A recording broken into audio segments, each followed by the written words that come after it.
Interview.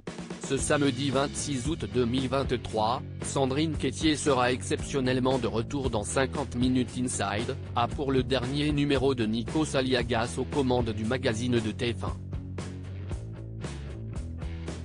Pour Télé Loisirs, l'ex-animatrice est revenue sur son départ de l'émission et a évoqué sa vie loin de la télé. Après 16 années passées à la présentation de 50 Minutes Inside, Nikos Aliagas a annoncé qu'il cédait sa place. Dès la rentrée, il sera remplacé par Isabelle Iturburu, journaliste sportive et visage phare de Canal+. Pour son ultime numéro, diffusé ce samedi 26 août sur TF1, la production de l'émission a réservé de nombreuses surprises à l'animateur de 54 ans. Parmi elles, la participation exceptionnelle de son ancienne acolyte, Sandrine Quétier. Lors d'une interview accordée à Télé Loisirs, l'ex-présentatrice, devenue comédienne et chanteuse, s'est notamment confiée sur ses projets loin de la télévision. On me répétait que j'allais le regretter. Sandrine Quétier a été la cible de critiques après son départ de 50 Minutes Inside. Vous avez quitté 50 Minutes Inside en décembre 2017 et TF1 après 14 ans de bons et loyaux services. Est-ce que ce choix a été facile à faire? Ce n'est jamais une décision simple car j'étais très bien dans ce groupe, j'avais des émissions qui roulaient et je m'entendais bien avec tout le monde. J'y pensais depuis 2 ans mais ça a été un véritable saut dans le vide. Ce n'a pas été facile et il y a eu de l'émotion à mon départ car c'était une page qui se tournait, indéniablement. Malgré la peur, mon désir de ne pas passer à côté de mes envies était plus fort. J'aurais pu me planter mais j'ai eu de la chance parce que tout s'est enchaîné et j'ai beaucoup travaillé pour.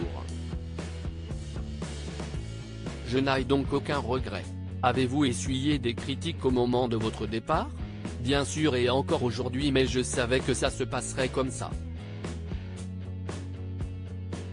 Au départ, les gens se sont dit que j'avais pété les plombs et que j'allais m'asseoir sur une exposition et sur de l'argent.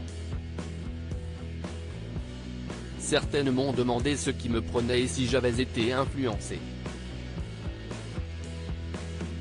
On me répétait que j'allais le regretter. Mais j'ai également eu à 90% des encouragements de la part de TF1 quand ils ont compris que je ne partais pas pour la concurrence et que c'était un changement de vie. D'ailleurs, la chaîne m'a fait tourner pour des séries comme Joséphine, Ange Gardien, Camping Paradis ou encore Léo Mattei. Votre carrière d'animatrice télé est-elle définitivement derrière vous aujourd'hui? Absolument et ce n'est pas quelque chose de triste, au contraire. Je reviens quand même de temps en temps et c'est un grand bonheur. Je ne suis pas fâché avec la télé et elle a été un moment génial de ma vie. C'est grâce à elle, probablement, si j'ai eu envie de faire de la comédie. Aujourd'hui, j'aspire simplement à autre chose.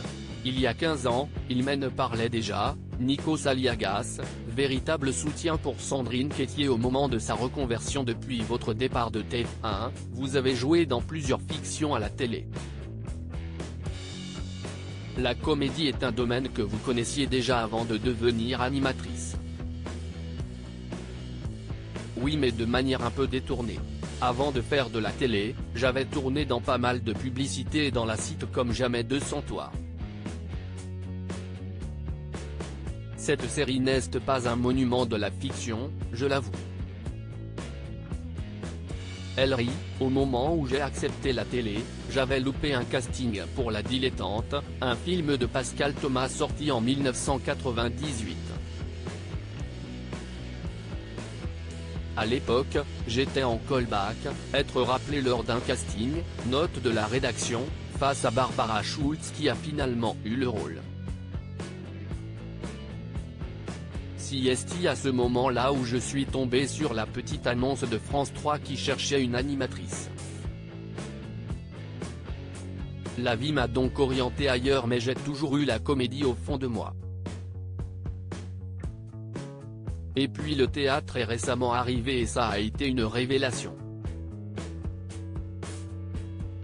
Que pense Nikos Aliagas de votre reconversion?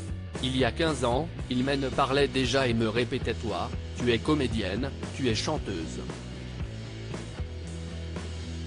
On en riait ensemble. Aujourd'hui, Nikos est super heureux pour moi. Il me l'a manifesté en m'envoyant des petits mots gentils. Quels sont vos projets à venir? Je serai de retour sur les planches avec une tournée pour 2 jours pour rompre de janvier à mars prochain. Je suis aussi en pourparlers très avancé pour une nouvelle pièce à partir de la rentrée 2024.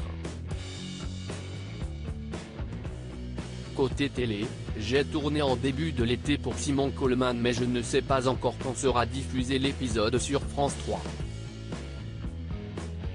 CST, un disque très personnel, Sandrine Quétier en dit plus sur son premier album solo en 2021, vous avez créé le groupe de rock, Molly Pepper, avec Jean Bocheux et François Paven. Un album devait sortir cette année. Où en est le projet?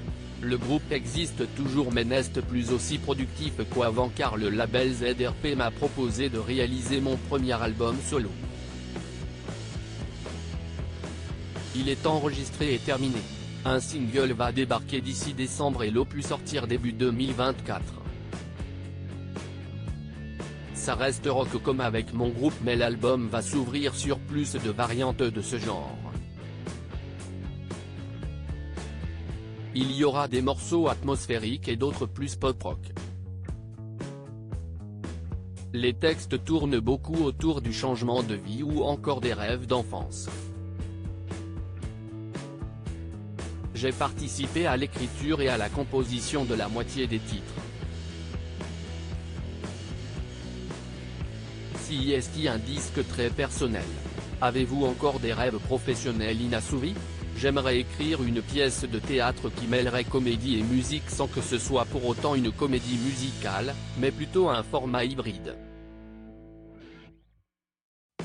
Je travaille actuellement sur ce projet avec une co-auteure mais ça prend du temps.